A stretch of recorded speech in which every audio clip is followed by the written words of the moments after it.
Nerede lan bu silah? Allah kahretsin.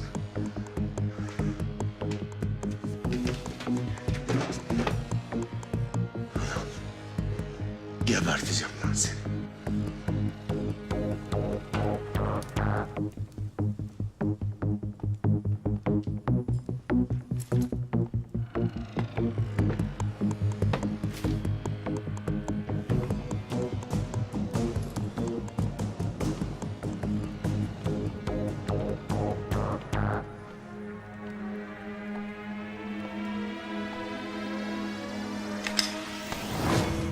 Dur.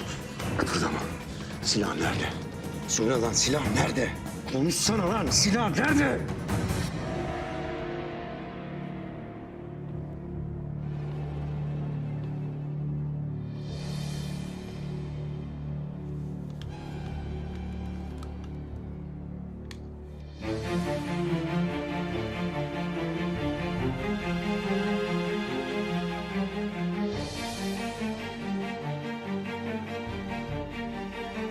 Konuşsana be adam, silah nerede diyorum? Kıpırdama.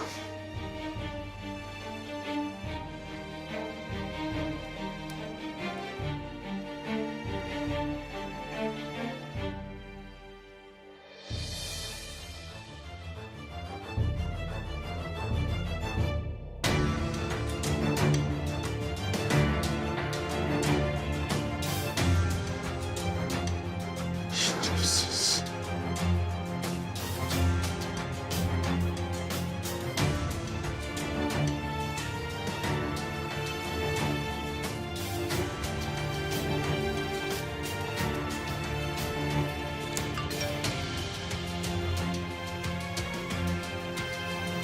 Anlaşmamıza ihanet ettin. Bedelini ödeyeceksin.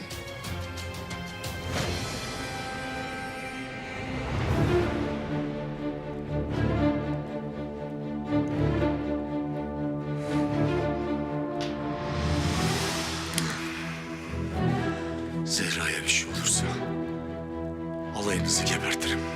Anladın mı lan beni?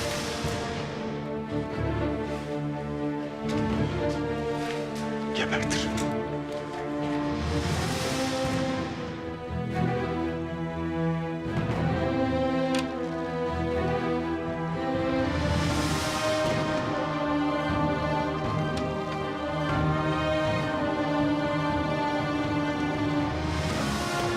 Zehra.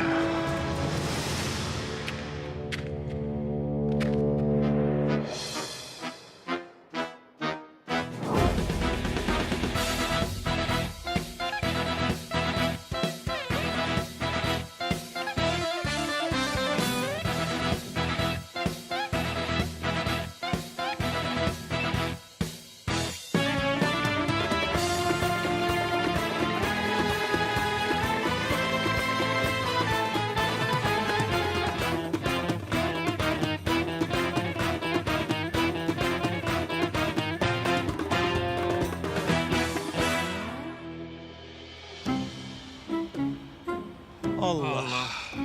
Ulan oğlum, yuh size be. Kız Hicabi'yi bir kere dinledi, kendini dine verdi. Siz o kadar gidiyorsunuz, geliyorsunuz, sizde tık yok. Ulan oğlum, kalbiniz mi mühürlü lan? Ha? Kalbiniz mi mühürlü? Benden uzak durun, benim maneviyatıma bir zeval getirmeyin ha. Abicim bak uyandırayım. O kız Hicabi'yi etkilemek için öyle davranıyor. Yani samimiyetsiz.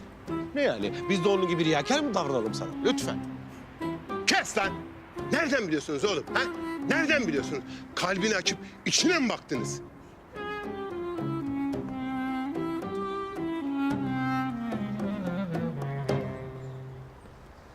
Eyvah! Ne oldu lan? Abi Hicabi gene kızı reddetti galiba.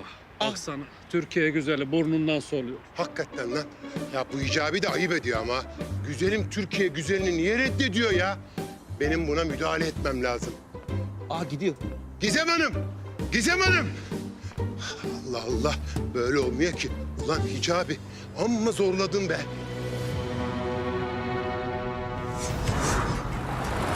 Aç şu telefonu Zehra. Aç şu telefonu, hadi aç. Hadi be kızım aç şunu ya. Hadi ne olur aç ya. Gizem Hanım. Gizem Hanım. Gizem Hanım. Merhaba. Nasıl gitti? Anlaştınız mı Hicabi'yle? Ne zaman evleniyorsunuz inşallah? Yani Kenan abi, Hicabi Bey çok ısrar ediyor ve ben de biraz daha zamana ihtiyacımız olduğunu düşünüyorum açıkçası. Allah tamamına erdirir inşallah. İyi akşamlar. İyi akşamlar Kenan abi. Ah Hicabi, göstereceğim sana gününü. Ayaklarıma paspas edeceğim seni, göreceksin. Hadi be.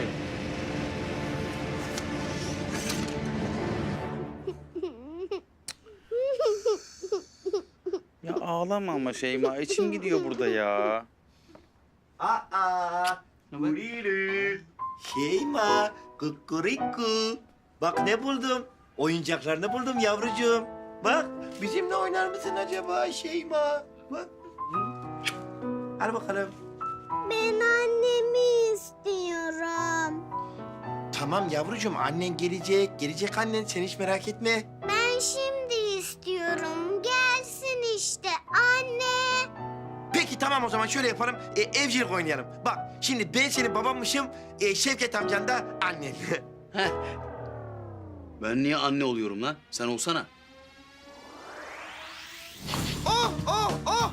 Şeyma yavrum, ben geldim yavrum benim, ben geldim, annen geldi. Aman annesinin gülü, annesinin gülü, ay kınalı kuzum benim, kıyamam sen.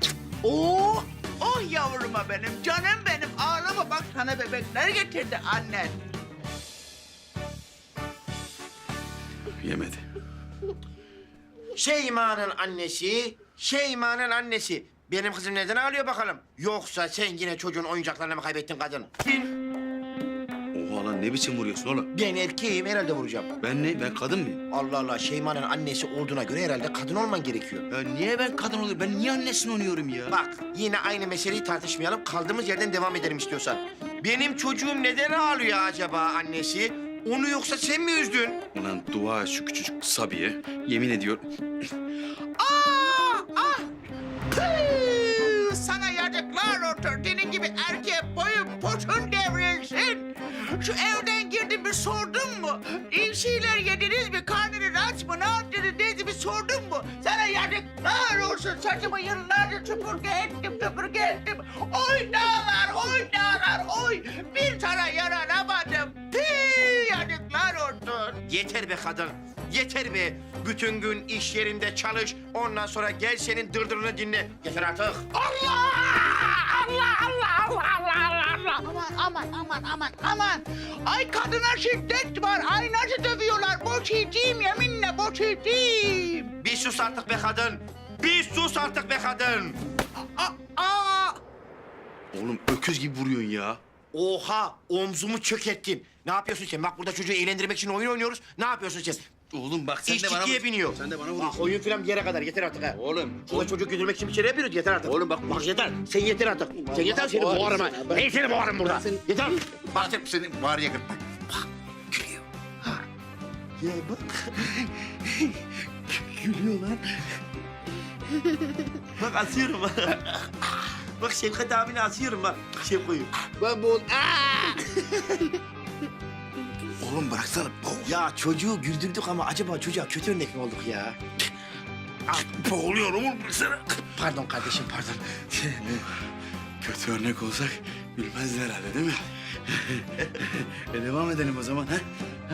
Sen nasıl bir adamsın? Sana yazıklar olsun. Oha. Ya ne yaptın sen ya? Ya ne yaptın sen ya? Senin yüzünden bebeğin kolu koptu ya.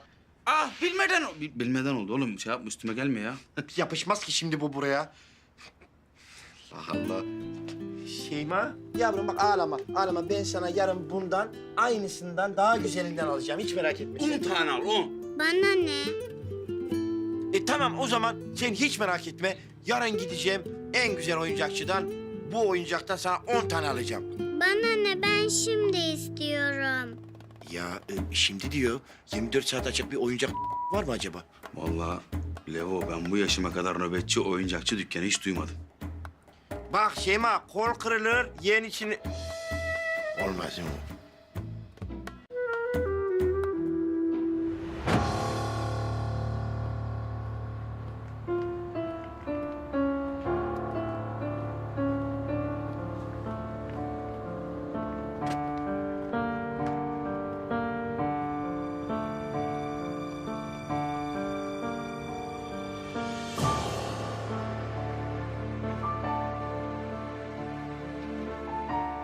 Zehra. Zehra. Şükürler olsun iyisin. Sana bir şey olsaydı ne yapardım ben?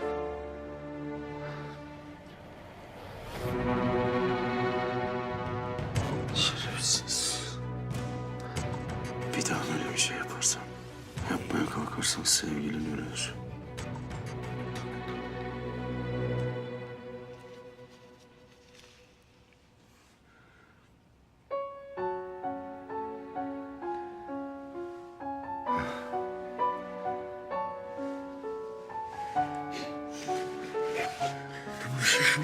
Tamam, bir şey yok. Sakin. Sakin ol benim, tamam. Ziya. Bir şey yok, tamam.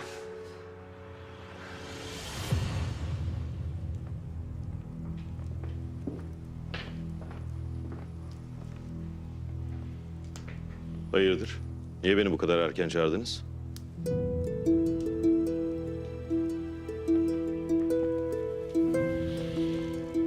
Kertenkele anlaşmamıza ihanet etti. Beni öldürmek için gizlice buraya girdi. Nasıl? Gerçi ona gereken cevabı verdim. Bir daha böyle bir şeye kalkışacağını sanmıyorum. Ama olur da yeniden böyle bir şey yapmaya kalkışırsa seni bundan sorumlu tutarım. Aramızdaki anlaşma biter, kendini hapiste bulursun. Bu çok saçma değil mi? Yani kertenkelenin yaptığı ihanetten beni nasıl sorumlu tutarsınız?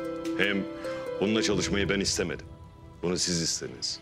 Beraber çalıştığın sürece ihanetin cezasını da beraber çekeceksiniz. O zaman birlikte çalışmayalım.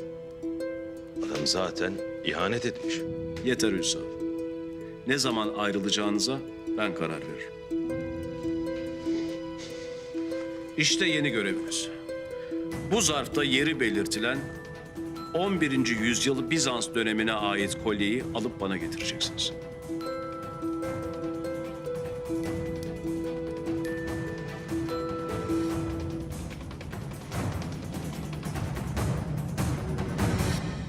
Neler oluyor Ziya? Gecenin bir vakti odama geliyorsun, bana sarılıyorsun. Yok bir şey canım. Özledim seni ya. Hepsi bu işte. Sevgilimden uzak dur. Sus lan tüy torbası. Uyu artık Kerem. Biz Ziya amcanla önemli şeyler konuşacağız. Amca mı? Yapma be Zehra yani. Ziya, bırak şimdi onu. Ne oluyor ya? Anlatsana. Niye bu kadar panik görünüyorsun? Ya bir şey olduğu yok. Ya aradım telefonunu açmadım. Merak ettim benden. Gelip bir göreyim dedim. Hepsi bu ya. Ziya, bu şekilde odama girip bana sarılınca seni affedeceğimi zannediyorsan yanılıyorsun. Şimdi lütfen anlat bana, ne işler karıştırıyorsun. Allah. Sevgilimizi özledik. Gelip görüyoruz. Bir de üstüne azar işliyoruz. Zehra Allah aşkına ya. Özledim diyorum. Özledim. Bırak. Bırakmayacağım Allah. Bırakmayacağım işte. Sarılacağım. Hı.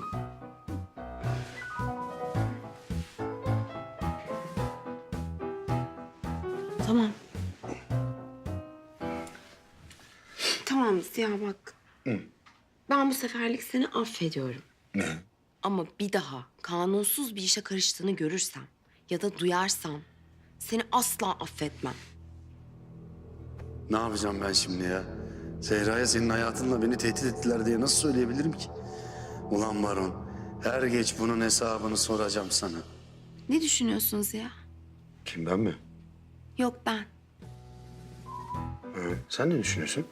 Ya Ziya saçmalama, tabii ki sen. Hayatım ben ne düşüneceğim ya? Tabii ki seni düşünüyorum. Seninle beraber evlenip mutlu olmayı yani. Başka düşündüğüm bir şey yok ki benim. Hep aklımdasın. Bunu ne zaman düşündün? Ben kanunsuz işlere bulaştığını görürsem seni asla affetmem dediğim zaman mı? Ya ben hep düşünüyorum seni diyorum. Hayatım anlamıyor musun beni gerçekten ya? İyi o zaman. Şunu aklından çıkarma. Eğer kanunsuz işlere girersen beni unut. Ya ben niye yapayım öyle bir şey? Bıraktım diyorum o işleri ya. Niye inanmıyorsun bana? Yeter artık. Ya ben o kadar aptal mıyım yani?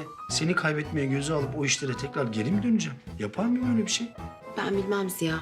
Gözüm üzerinde haberin olsun. Peki efendim.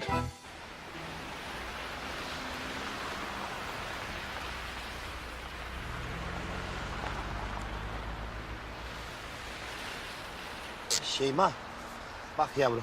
Sen şimdi burada Şevket abiyle güzel güzel otur, sohbet et. Çünkü dışarısı soğuk. Sen gelme. Ben birazdan sana bir sürü bebek getireceğim, tamam mı? Hadi. Tamam der gibi baktı. Evet, evet. Hadi. Kazan mübarek olsun.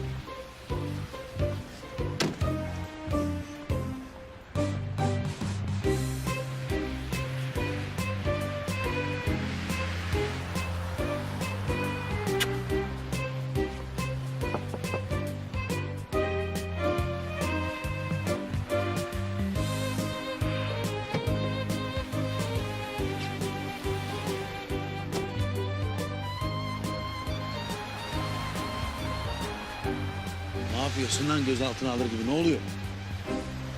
Ya yapmasak mı ya? Neyi yapmasak lan? Ya baksana, dükkanın kapısı kapalı. Al bakayım. Kapalı. Allah. Ben şok. Ulan ne bekliyordun? Zaten kapalı olduğunu biliyoruz. Nöbetçi oyuncakçı mı bekliyordun? Kır kilidi gir içeri. Yahu ben polisim. Nerede görülmüş polisin dükkan kapısı kırıp içeri girip hırsızlık yaptığı? Ya saçmalama Levo. Biz evden niye çıktık Allah'ını seversen? Sen bu çocuğa bebek getireceğim sözü vermedin mi? Hem de 10 tane. Bak bekliyor zavallıcık. Kır kilidi gir içeri. Allah Allah. Polisim ben, polis ya. Bana yakışmaz.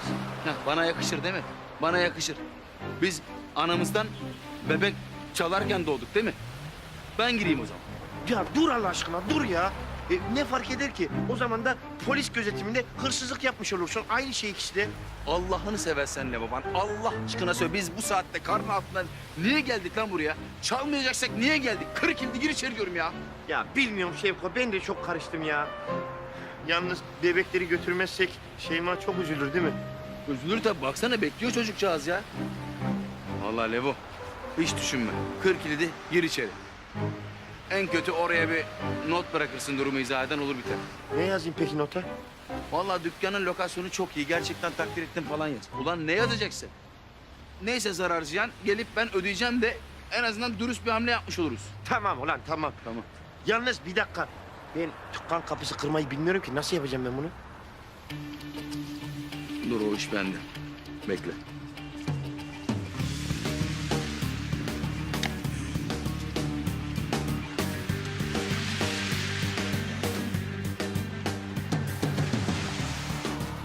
Araya sok, kanırt. Kanıtma diyorsun. Tamam. Kız bakıyor. Hadi sen Şeyma'nın yanına git. Hadi. Hadi. Of. İnşallah bizim devriyeler yoktur burada ya.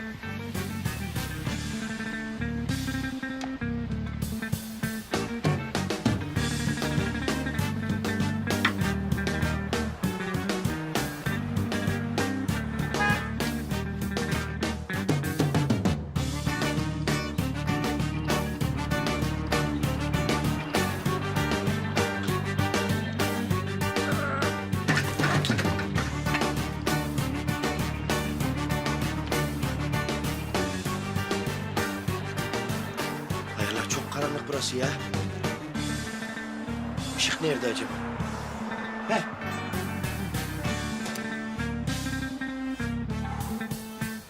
Şimdi bu bebekler nerede acaba? Levent amcanı mı daha çok seviyorsun beni mi? İkinizi de. İkinizi de olmaz şimdi. Bak Levent amcan seni bıraktı gitti ama ben seninle beraberim. Ama bana bebek almaya gitti.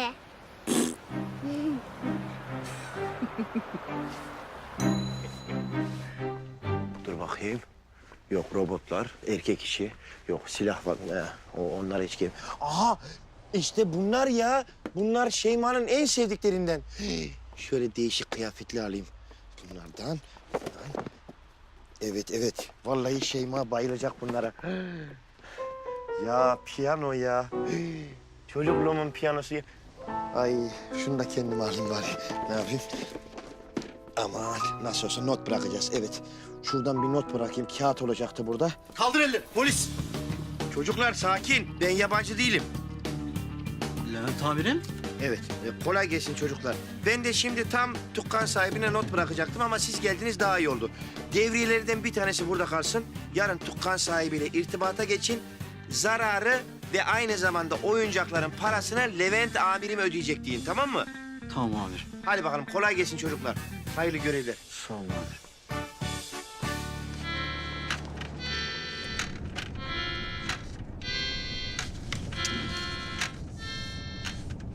Şeyma, canım. Nasıl, beğendin mi bebekleri? Ha, güzel mi? Ya beğenmez olur mu? Öyle bir oynuyor, öyle dalmış ki seni duymuyor bile.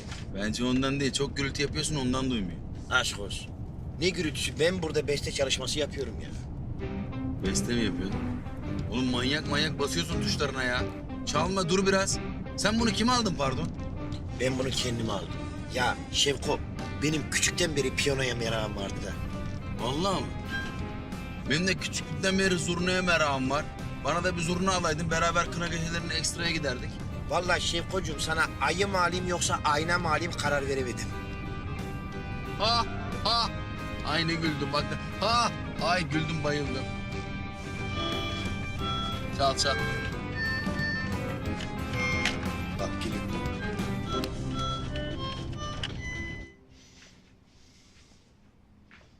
Ulan şerefsiz kertenkele. Benden habersiz Baron'u öldürmeye gidiyorsun. Benim haberim olmuyor. Hesabını sormaz mıyım lan senden?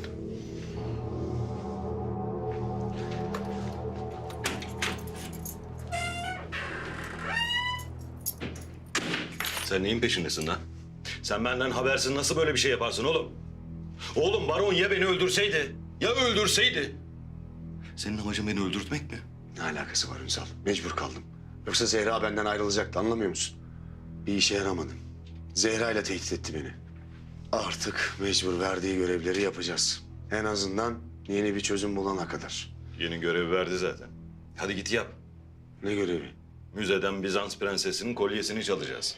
Oha! Bence de oha. Ben de öyle söyledim. Yarın gece bu işi halletmemiz gerekiyor. Of, bu ne ya? Allah'ım ya Rabbim ya. İyi o zaman sen git şu müze midir nedir? Orada keşif yap. Yarın ona göre plan çıkartırız. Niye ben yapıyorum oğlum? Bu sefer sen yap. Ya Allah Allah. Benim yarın okulda sınavım var. Sınava gitmek zorundayım. Lan ne uzattın lan bu okul meselesini ya? Ne yapayım kardeşim? Normal bir hayat mı bıraktın bize? Allah Allah. Düşmeseydin peşimize biz de normal bir insan gibi yaşardık. Senin yüzünden kaçak göçek hayat yaşıyoruz.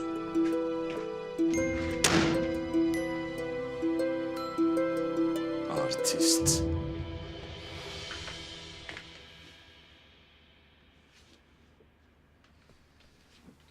Canım benim ya, ne güzel uyuyor. Melek gibi uyuyor. Nasıl mutlu oldu bebekleri görünce. Anne bırakma beni. Ah yavrum ya. Annesini sayıklıyor. Ya Şevket, biz bu kızın annesini nasıl bulacağız ya? Ne bileyim ben Leo. Polis olan sensin, ben mi bulacağım? Hem bu kız niye hep annesini sayıklıyor? Bunun babası yok mu? Babası kim lan bu kızın? Ne bileyim babası kim Şevket? Annesini bulduk, babası kaldı. Ah yavrum benim ya.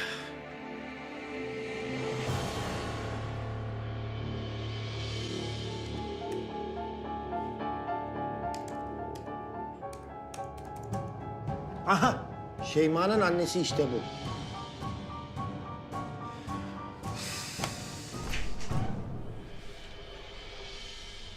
Polis amca ben çok sıkıldım. Hadi dışarı çıkalım. Ben sana kurban olurum ama ya. Sıkıldın mı sen? Sen sıkıldın mı? Tamam yavrum. O zaman biz gidelim dışarıya parka, oyun oynayalım. Hem Şevko amcanı da ararız. O da gelir. He? Olur mu? Tamam. Hadi bakalım al sen bunları şimdi kucağına. He? Oh, hadi bakalım. Polis amcan sana kurban olur. Hadi bakalım. Hadi bakalım parka gidiyoruz. Evet çocuklar. Son 20 dakikanız. Hadi birazcık acele edin bakalım. Oğlum benim kağıdım boş. Benimki de boş.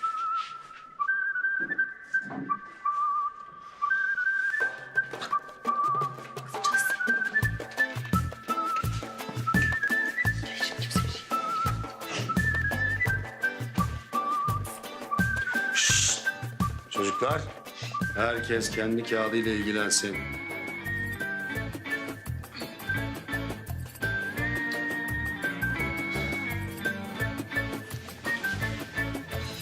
Ya oğlum kopya çekemeyeceğiz. Vallahi kalacağız. Göz açtırmıyor adam ya. Ama hocam biraz abartmadınız mı yani? Ben konsantre olamıyorum. Olursun kızım. Çocuklar, sakın bu sınavda da kopya çekmeye çalışmayın yani. Biliyorsunuz ki yani din dersinde kopya çekilmez. Vallahi yakarım. Ben yakmasam karşı tarafta yanarsınız. Ona göre yani.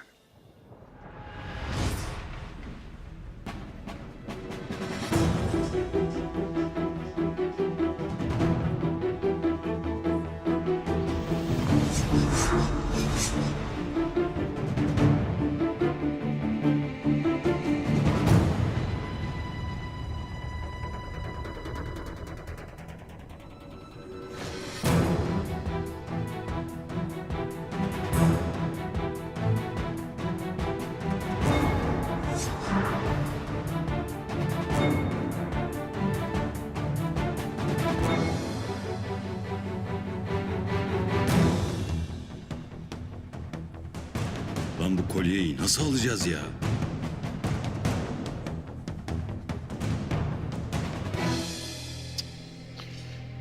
Bu iş olmaz usta. Ay canım benim nasıl oynuyor ya? Ya Levo, Şeyma'nın annesi gelmezse ömür boyu sen mi bakacaksın bu kıza? Beraber bakarız işte Şevko. Beraber. Anne baba gibi. Oğlum ben kendime bakamıyorum ya. Kıza nasıl bakacağım?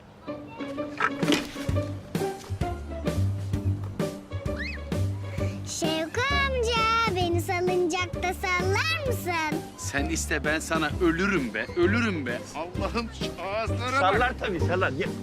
Allah'ım, Allah'ım bu ne bu? Bu güzellik. Lan bu kolyeyi buradan çalmak imkansız anasını satayım ya. Lan ya yakalanırsak? Yakalanırsak da tarihi eser kaçakçısı durumuna düşeceğiz anasını satayım ya. Of, nasıl çalacağız lan biz bunu? Oh. Telefon açık kalmış pardon. Cevaplamam lazım çocuklar önemli. Sessiz olun. Efendim Zehra? Hayatım, duruşma tarihi öne alındı. Öğleden sonra mahkemem var. Ha, tamam ben de gelirim yanında olurum merak etme. Ha gelemem neden? Canımızı okur değil mi? Yok yok canım, dedem gelmeyecek, merak etme. Hale ablamın yanına Amerika'ya gitti. Ablamı çok özledi de. Ben gelir seni alırım. Evet çocuklar. Süreniz doldu. Alayım kağıtları. Hayır, no. Hadi. Hayır, fine. Daha hızlı salla Şevko amca. Oğlum o kadar hızlı sallamasanız düşüreceksin kızı ya. O mutlu uçuyor bak, hoppa.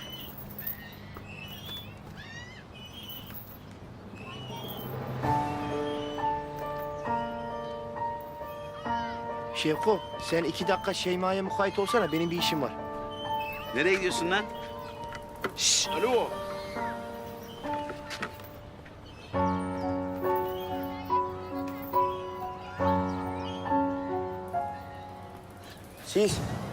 Siz Şeyma'nın annesisiniz değil mi? Evet. Siz Şeyma'nın annesisiniz. Sakın bunu inkar etmeyin. Ben sizi kamera kayıtlarından gördüm. Ben kim miyim? Kapısının önünde bıraktığınız karakolun komiseriyim ben. İsmim Levent. Ya siz ne biçim bir annesiniz ya? Hangi anne çocuğunu bırakır da geri dönüp bakmaz bir kere bile? Yazık değil mi şuncağıza? He? Sizde hiç Allah korkusu yok mu ya? Vicdan da mı yok sizde? Mecbur kaldım. Yani Şeyma'ya daha fazla bakamazdım. Ne mecburiyeti? Hanım senin çocuğun o ya. Bakmak zorundasın. Şeyma benim kızım değil. Ne? Şeyma'nın annesi ben değilim. Benim en yakın arkadaşım. Ve beni annesi sanıyor. Peki Şeyma'nın annesi kim? Dediğim gibi benim en yakın arkadaşımdı.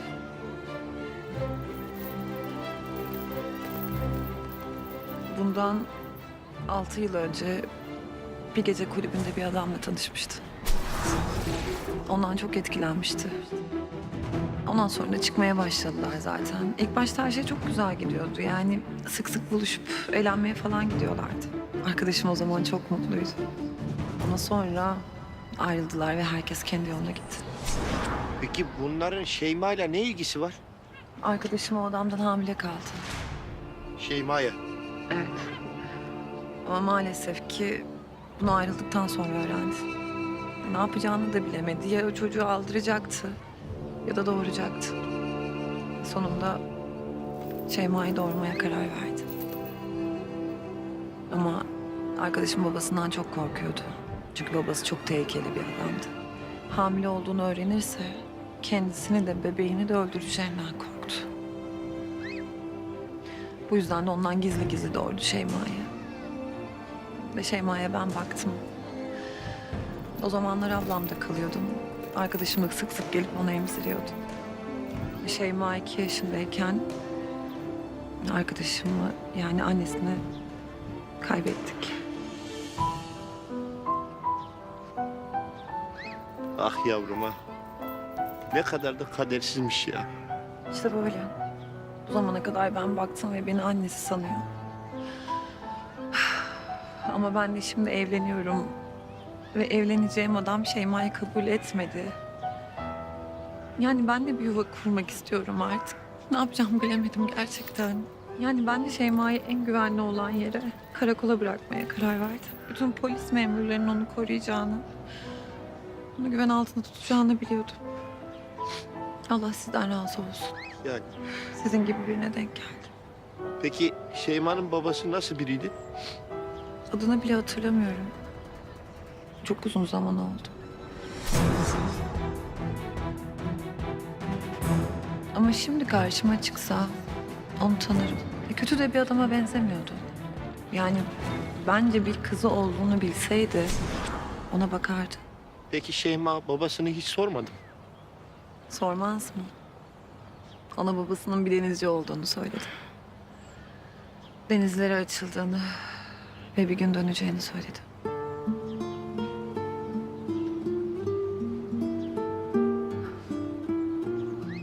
Benim bildiklerimin hepsi bu kadar. Lütfen ona iyi bakın, tamam mı? Merak etme.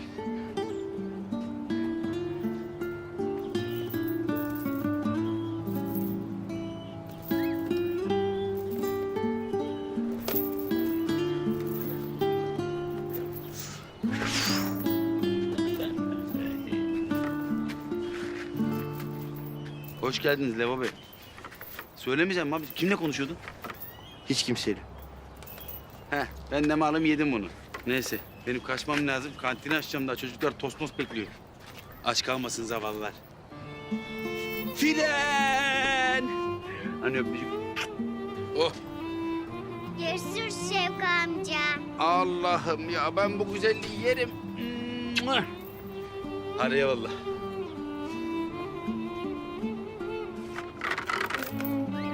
Gel bakalım. Gel. Kaydırakta kaymak ister misin? Yok, karakola gidelim artık. Annem gelirse bizi bulamaz. Ne oldu polis amca? Yok bir şey, yok. Ağlıyor musun sen? Yok. Benim gözüme toz kaçtı. Ondan. Getir gözünü üfleyeyim, toz gitsin polis amca. Ben seni hiç bırakmayacağım Şeyma. Hiç. Hiç bırakmayacağım seni yavrum. Sakın korkma, tamam mı? Ama sen ağlıyorsun. Gözüme toz kaçtı dedim ya kız. Ağlamıyorum ben. Hadi gel. Hadi gidelim. Kaç oldu bu ya? 10, 20.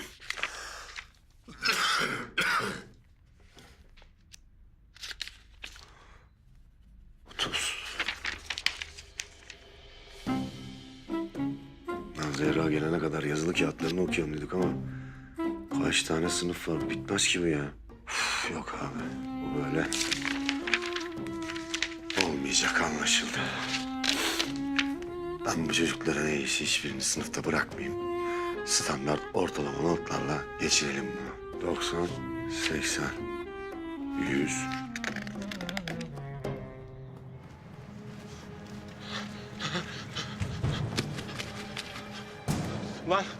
Lan benim burada ne işim var?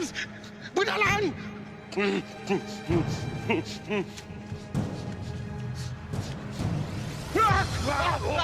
Aksakallı dede kurtar beni. Korkma evladım, korkma. Rüyadasın. Bu bir rüya. Rüyada mıyım? Ya rüyadasın tabii ki. Nasıl rüya lan? Selamünaleyküm. Lan! Selam. Bu benim rüyamsa bu herifin benim rüyamda ne işi var? Bu sizin ortak rüyanız. Ortak rüya ne demek Allah aşkına ya? Yazan öyle yazmış işte. Savura da olabilirdi, orman da olabilir. İşte sizin de şansınıza orman çıktı. Hala anlamadın mı? Ya rüya ortağı ne demek? İşte bu demek. Gülme. Sıra sana da gelecek. Şimdi beni iyi dinleyin. Siz bu deli Kenan'la Banu'nun evlenmesini istiyor musunuz? Yani Ya aylardır uğraşıyoruz. Tamam o zaman. Banu'yla deli Kenan'ı yakınlaştıracağız. Onun için tiyatro yapacaksınız.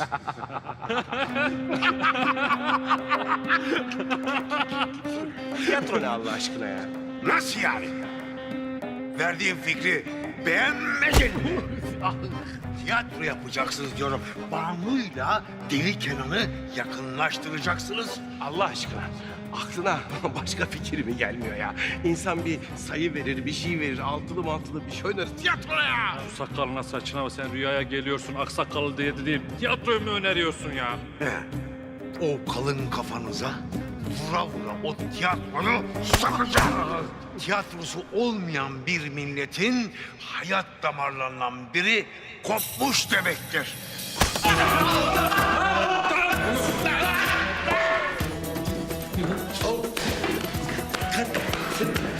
Dur ya dur. Ne yapıyorsun? İyiyim, sen ne? Tamam. Kabus görüyorum.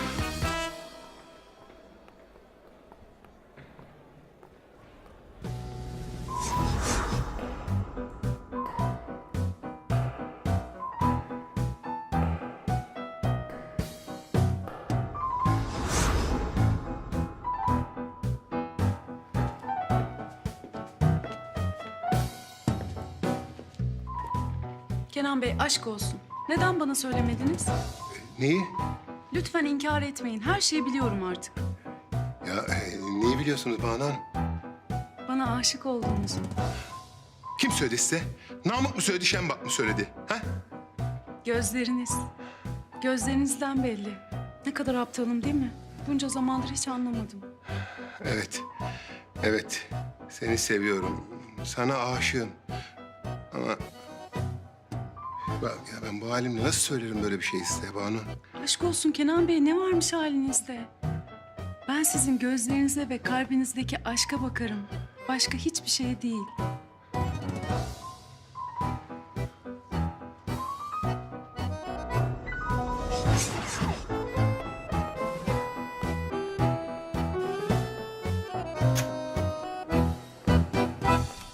Ah lan Banu, ah. Yaktın beni, bitirdin ya. Ulan bu hicabiyle Gizem'in evliliği var ya, elimi kolumu bağlıyor. Ne yapacağım ulan ben? Ha? Ne yapacağım ben ya? Abi, senin ilacın bende. Ne ilacı lan? Bak ben diyorum ki, bir tiyatro oyunu yapalım. Bu vesileyle hem Banu Hanım'la yakınlaşırsınız. Hem iki aşığı oynarsınız, hem de sen ona aşkını ilan edersin. Nasıl fikir? Müthiş fikir. Zaten abi Aksakallı Hoca da aynısını söylemişti. O söylüyorsa bir bildiği vardır. Aksakallı dede mi? Evet. Sen aksakallı dedeyi nereden biliyorsun evladım? Ben de oradaydım ya oğlum. Hatırlamıyor musun? Lan hatırlıyorum da o benim rüyam. Sen benim rüyamı nasıl hatırlıyorsun? Ya işte diyorum ya ben de oradaydım. Ben seninle rüya ortağıyım. Şerefsizim. Aksakallı dede de böyle demişti. Ortaksınız demişti ya. Ya biz bu adama niye Aksakallı dede diyoruz? Bu meczup hoca değil mi? Ya bu rüyalara böyle bir aksakalıyla geliyor ya hani böyle sanki boyanmış gibi. Ha boya değil mi onun saçları? Boya. Ya kesin lan! Hayvan herifler! Tiyatro ha? İyi fikir vallahi. Biz bu Hicabi ile Gizem'in evlenmesini beklerken boş durmamış oluruz. Banu'yla da yakınlaşırız. Peki ne oynayacağız lan? Vallahi güzel soru. Hangi oyun oynayacağız lan? Romeo ile Juliet abi. Vay abime Romeo'ya yakışır be. Bana bakın. Öyle antin kuntin bir şey olmasın oğlum lan. Yok abi ya onun şarkısı falan da var hatta. Ha evet hani var ya sabahlara kadar kucakla beni Romeo'ya. Tamam. Hadi hazırlıklara başlayın. Hadi. Ah ulan Banu ah. Ne hallere soktun beni ya. Ne hallere soktun ya. Ama benim olacaksın. Elde edeceğim seni. Mutlu sona ulaşacağız seninle beraber. Allah'ım.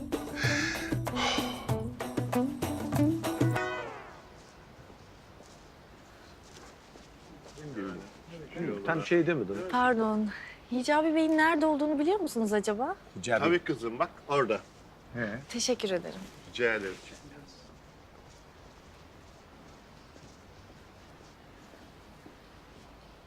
Selam Hicabi. Aleykümselam. İyi bir kıza benziyor. Gönlünü Hicabi'ye kaptırmış değiliz. Bu Hicabi de ne yere bakan yürek yakanmış da haberimiz yok. Hicabi, biraz konuşabilir miyiz? Hangi konuda? Öyle belirli bir konu yok. Yani konuşalım diyorum. Öyle belirli bir konu yoksa ne konuşacağız? Ben bilmediğim konular hakkında konuşmam. Tamam, bildiğimiz konular hakkında konuşuruz biz de. Yani seni daha yakından tanımak istiyorum. Sizi yakından tanımak istiyorum diye. Neden? Çünkü sen diğer erkeklerden çok farklısın Hicabi. Yani onlar gibi fırsatçı değilsin. O yüzden seni daha yakından tanımak istiyorum. Tanıyınca ne olacak? Tanışmış olacağız. Sonra? Sonra mı?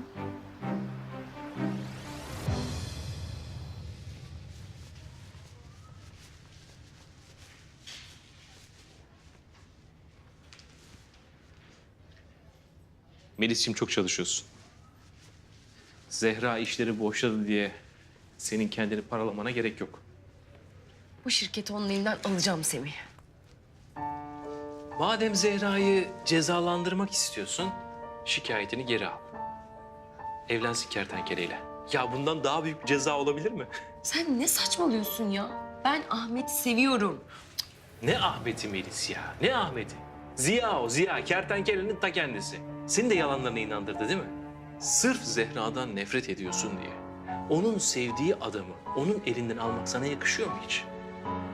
Senin kadar güzel bir kızın o adamın yanında ne işi var ya? Ha? Sen çok daha iyilerine layıksın Melis'ciğim. Yeter Semih. Ben duruşmaya gidiyorum.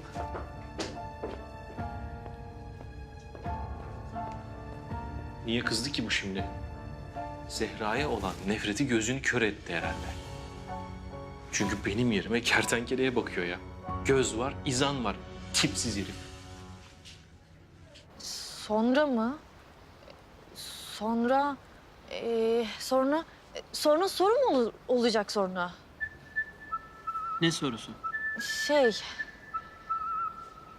Bir insanın aşık olmadan ölmesi doğru mudur? Caiz midir yani? Efendim? Bir insanın hiç aşık olmadan ölmesinin caiz olup olmadığını soruyorsunuz değil mi? Yani. Çok güzel soru maşallah. Bunu hemen benim hocama sormam lazım. Teşekkür ederim. Başka sorularınız var mı? Başka sorularım var tabii. Var. Olmaz olur mu? Ama sonra sorarım. Madeni buldum. Bu manyak müezzin sorularla kafayı bozmuş ya. Sana ne aşk soruları sordurtacağım daha Hicabi. Ayaklarıma kapanacaksın. Bu arada siz ne için gelmiştiniz? Ben şey için gelmiştim. Hicabi bu kızı alacaktır. Bu kızı kaçırmaz. Ha buraya da yazıyorum. Vallahi iyi bir kıza benziyor ama Hicabi'ye ne kadar uygun bilemiyorum. Uşaklar bak demedi demeyin. Bahar'a burada düğün var. Bakalım hayırlısı artık. Rahmetli babaannemin vasiyeti vardı bana. Kur'an öğrenmemi isterdi. Ben Kur'an öğrenmek istiyorum. Siz bana Kur'an öğretir misiniz Hicabi Bey? Hemen caminin yanında bir tane kız Kur'an kursu var. Oraya gidin, benim adımı verin. Orada hanım hocalar var. Onlar size yardımcı olurlar. Benim şimdi gidip ezan okumam lazım. Size hayırlı günler.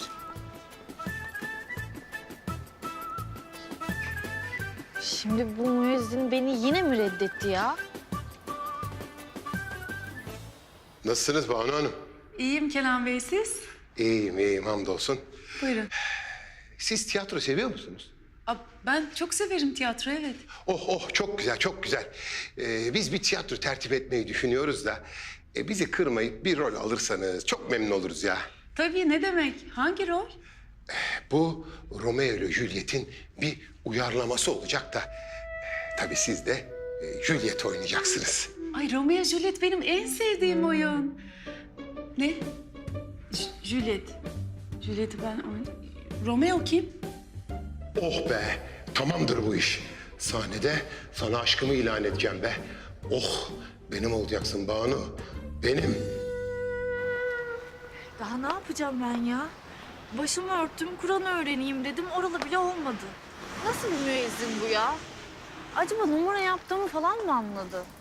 Gidem Hanım. Belki Hicabi Bey için başınızı kapattınız. Hicabi Bey bu söylenenleri de düşündü. Siz beni biriyle karıştırıyorsunuz galiba ama ben o sandığınız kişi değilim. Ben Gizem falan değilim, Gamze'yim ben. Beni hep zaten onunla karıştırırlar ama o ben değilim. Ne zaman evlenmeyi düşünüyorsunuz Gidem Hanım? Yapmayacak mısınız soruyorum ya? Gidem Hanım.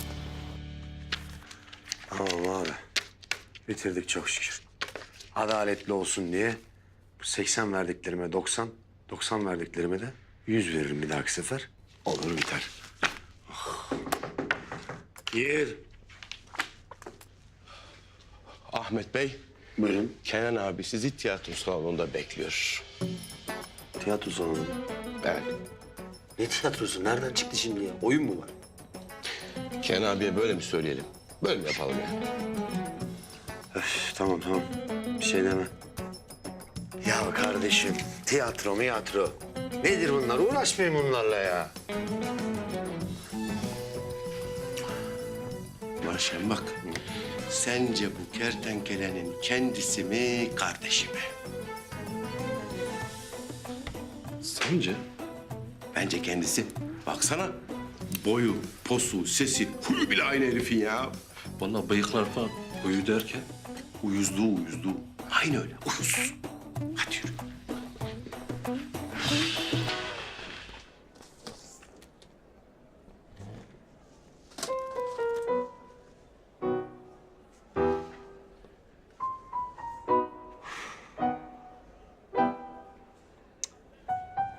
Yeter ya.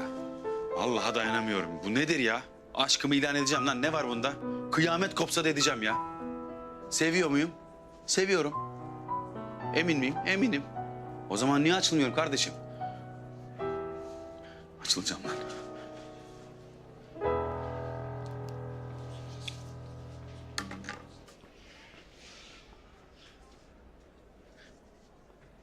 Seni seviyorum Banu. Ne yapıyorsunuz ya? Vallahi billahi seviyorum. Sen biliyor musun? Ben bu kantini senin için aldım. Senin için kantinci oldum. Ben senin için her şey olurum be. Zengin bile. Uğruna canımı vermek hobilerim arasında yer alıyor. Bana ya seni seviyorum de ya da bırak kendimi vurayım yollara. Millet Mecnun'u unutsun. 2000 ve sonrası doğan çocukların hepsi Leyla'sına kavuşamayan Mecnun'u değil de Banu'suna kavuşamayan Şevket'i konuşsunlar. Şevket Bey, ne yapıyorsunuz? Aşkı ilan. Bırakır mısınız elimi ya? Kenan Bey görürse sizi öldürür. Yapmayın böyle şeyler bir daha lütfen. Çekilir misiniz?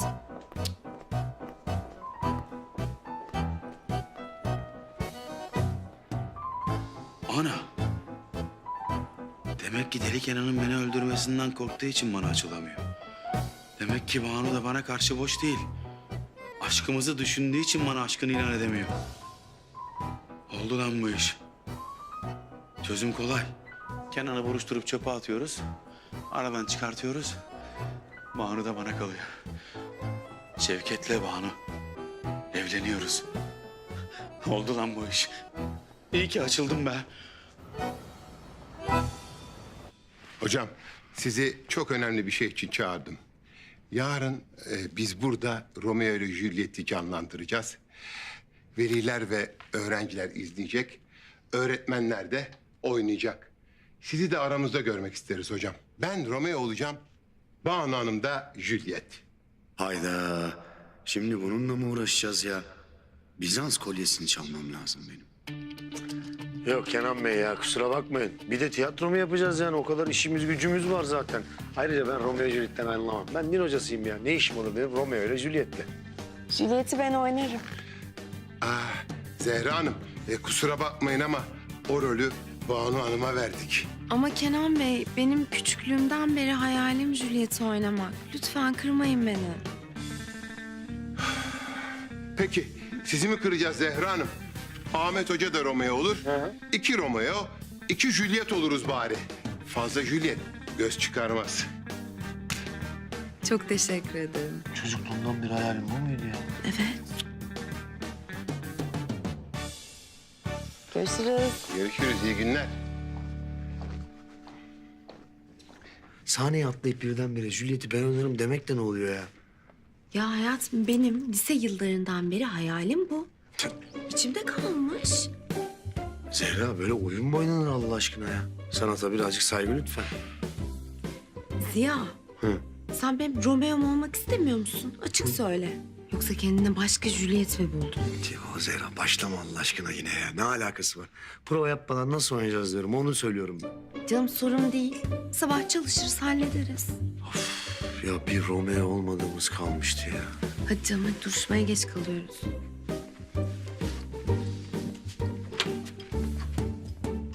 Ya 2 Romeo 2 Juliet mi olur abi? Sen ne yapıyorsun Allah aşkına ya?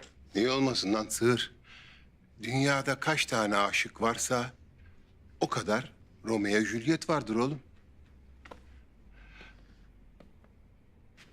Şevket, burada sana da bir rol vereceğim lan. Banu Hanım'ın muhafızı olacaksın. Ben Tahta kılıçla dekoru organize edin. tahta kılıç mı? Evet, rol icabı kullanacaksın. İşte şimdi kendi ölüm fermanını imzaladın Deli Kenan.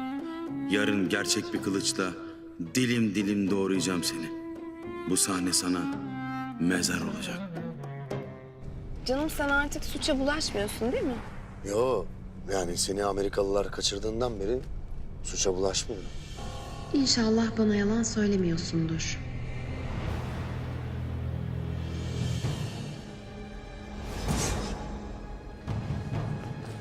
Tuvalete gidebilir miyim? Tabii.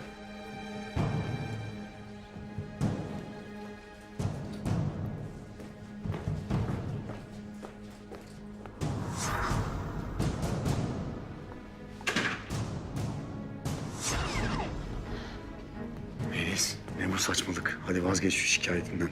Ahmetciğim, sen Zehra'ya mı acıyorsun? Yani ne gerek var? O öyle bir şey hak etmiyor. Ama çok ısrar edersen seninle birlikte onun cezaevini ziyaret edebiliriz. Melis lütfen.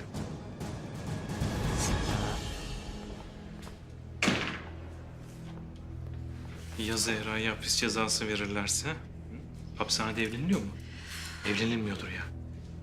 Ya sen Melis'le bir daha konuşsan. Ay dinlemiyor Semih. Ne dediysen fayda etmedi. Ama evlenmezlerse bütün planımız çöker. Buna asla izin veremeyiz. Ahmetciğim, benim sana yakında çok büyük bir sürprizim olacak. Ya ne sürprizi Melis Allah aşkına ya. Aa, sürpriz söylenir mi? Yakında sabret. Tamam şu elimi bırak. Eyvah eyvah. İşler hiç istemediğimiz bir noktaya gidiyor galiba. Gençler, ayıp oluyor. Zehra zor durumda, yakışmıyor. Ne diyorsun lan? Fırıldağa bak fırıldağa. Hem Zehra'ya hem Melis'e yazıyorsun ha? Melis benim lan. Ben evleneceğim onunla. Yani diyorum ki Zehra Hanım zor durumdayken senin onun yanında olman lazım. Sen ne saçmalıyorsun Semih?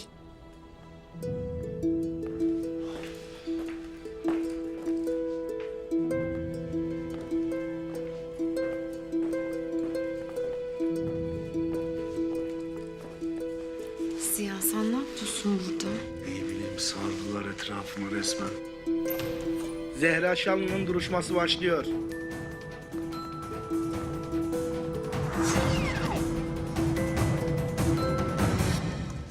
En sevdiğim ayakkabımı gördün mü tatlım?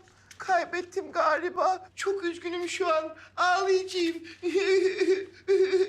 Bunu dert etme tatlım. Alışveriş merkezine gittiğimizde alabiliriz. Tatlım, çıldırdın mı sen? Daha kuaföre gideceğiz.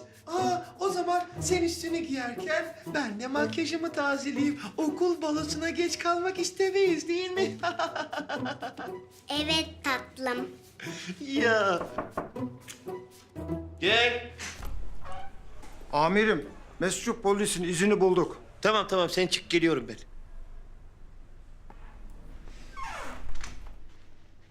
Şeymacığım sen şimdi burada güzel oyna. Ben bir suçluyu yakalayıp hemen geleceğim. Tamam mı? En son senin bebeğin kıyafetini değiştirirken bu makyajını tazeliyordu. Orada kalmıştık. Hadi bakalım. Geliyorum ben.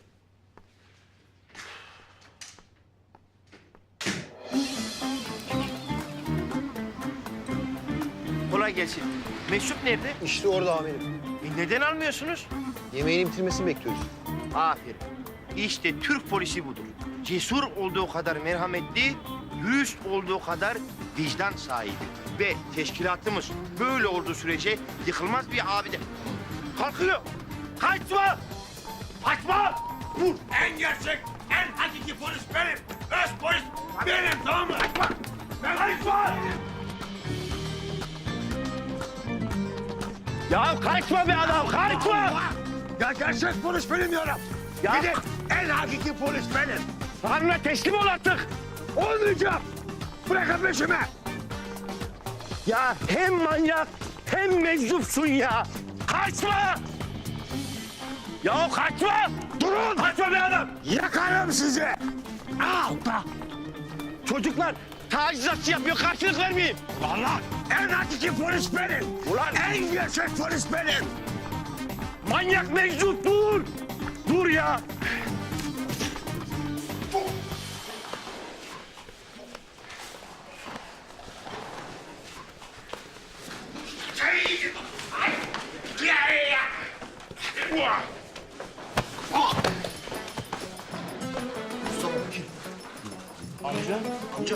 Amca iyi misin? Amca. Amca. Amca. İyi misin amca? İyi misin? Amca. Kendine gel. Amca. Ne oldu lan bana?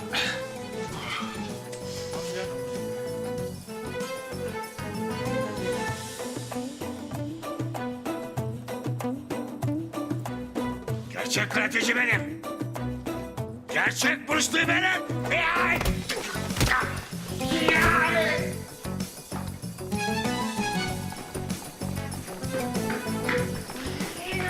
Geç canım geç. Bir dakika. Bu bizim meczup değil mi lan? Vur kaçma! Dur dedim sana. Vur! Baktım senden. En gerçek Bruce benim. Yakarım, yıkarım, uçar tekme atarım. Ulan manyak meczup. Bıktım senden. Zaten kar yağıyor ya. Durun. Siz şu taraftan gidin. Taraftan gidin.